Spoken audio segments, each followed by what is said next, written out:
নমস্কার বন্ধুরা, অত্রি জাম্মি কিচেনে আপনাদের স্বাগত। আবার একটা ছোট্ট রেসিপি নিয়ে চলে এসেছি, মটরশুঁটি ভাজা।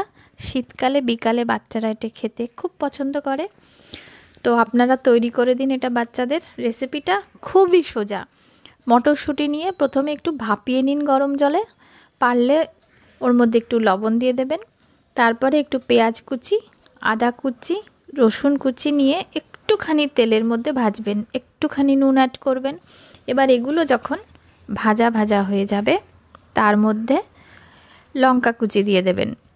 এবার লঙ্কা কুচিটা হালকা ভাজবেন, বেশি ভাজবেন না, তাহলে ঝাঁঝটা বেরিয়ে যাবে। তার মধ্যে দিয়ে দিন মটরশুঁটি সিদ্ধগুলো।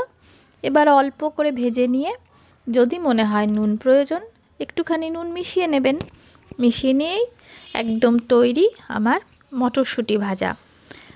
বিকালবেলা বাচ্চাদেরকে এটা দিয়ে দেখুন, ওরা খুব পছন্দ করবে।